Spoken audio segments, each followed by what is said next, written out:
Então, a circulação da moeda no passado era garantida por seu lastro em ouro. Então, esse será o assunto do vídeo de hoje. A gente vai começar, né? Talvez já finalize hoje, inclusive. Então, sobre essa questão de que a moeda ela tinha o seu lastro, ou seja, ela existia, a quantidade de moeda em circulação, ela existia, vamos supor que existisse 1000 moedas em circulação. Essas moedas, elas só existiam porque existia uma quantidade de ouro, né? Era o ouro que garantia que essas 1000 moedas tinham um valor. Isso que significa ter o lastro. Não existia mais do que 1000 moedas, porque 1000 moedas era o equivalente à quantidade de ouro. O ouro determinava a quantidade de moeda. É isso basicamente. Mas antes de tratar sobre isso, preciso só revisitar aqui o que eu tratei no vídeo passado, né, que são conceitos e funções da moeda. O que é a moeda? A moeda é um meio de pagamento legalmente instituído, legalmente utilizado para realizar as transações entre bens e serviços. Então a moeda é isso, é um meio de pagamento legalmente utilizado para realizar transações entre bens e serviços. E aí existem 3 funções básicas da moeda. Quais são essas 3 funções básicas da moeda? Primeiro, ela é um instrumento de troca. Por que ela é um instrumento de troca? Porque se não fosse um instrumento de troca entre eu e você aqui, ou entre você e seja quem for que você esteja negociando, o que aconteceria é simplesmente um escambo. Então, você tem interesse num produto, você dá um produto seu e pega do sujeito que você está negociando e vocês acham que aqueles dois valem a mesma coisa. Só que é difícil, né? Imagine tudo fosse a base de escambo. Então, a moeda ela tem essa primeira função, que é ser um instrumento de troca, beleza? Então, segunda função, qual que é? Ela é uma medida de valor.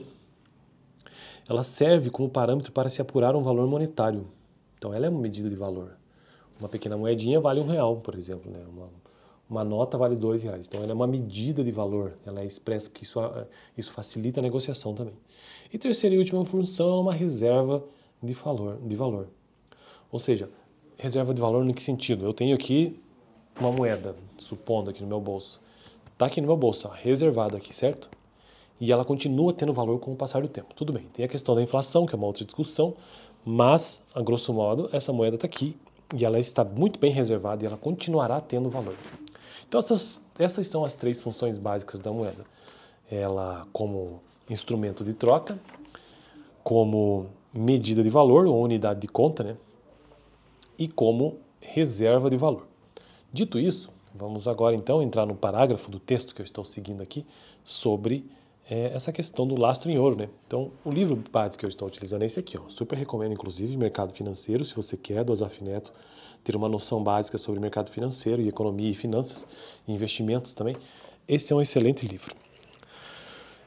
Estou construindo uma playlist nesse canal sobre economia e investimentos, sendo que este é um vídeo específico desta playlist, né? Mas a playlist em geral é sobre economia. A circulação de moeda no passado era garantida por seu lastro em ouro. Toda moeda era emitida somente, veja bem, vou ler isso aqui bem devagar.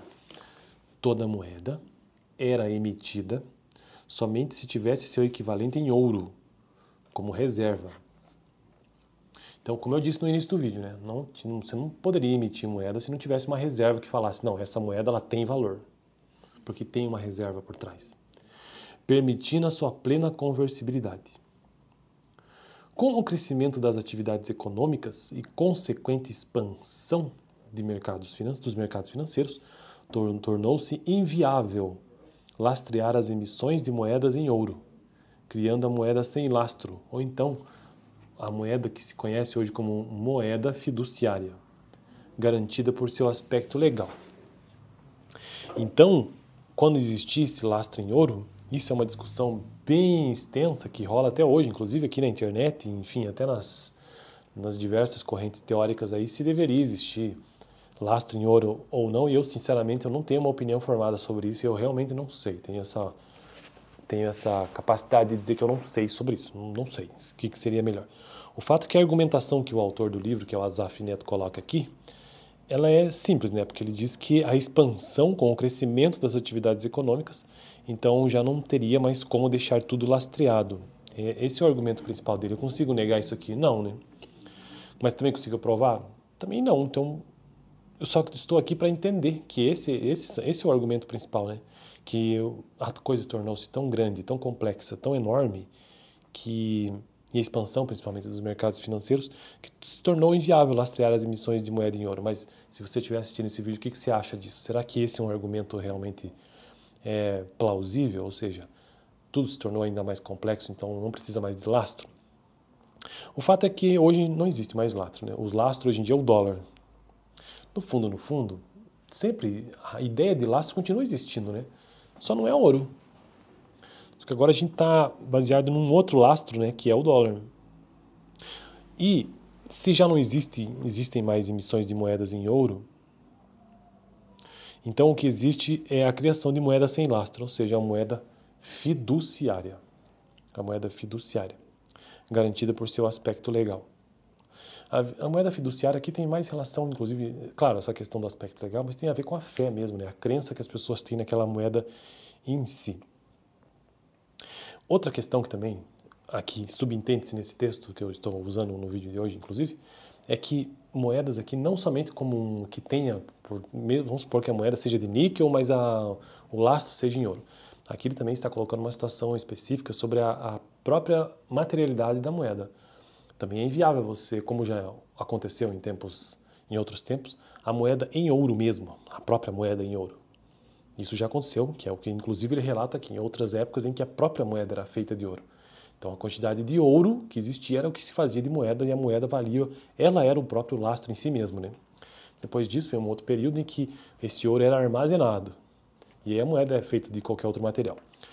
E hoje em dia já não tem mais, tem esse armazenamento de ouro, mas isso é outro assunto, não tem a ver com a moeda em si. Hoje em dia são moedas sem lastro, simplesmente é uma fé, né? Uma moeda fiduciária que é garantida por lei. Beleza? Então eu fico por aqui. No próximo vídeo quero tratar sobre evolução do sistema financeiro do mundo e como que isso impacta o ouro, inclusive.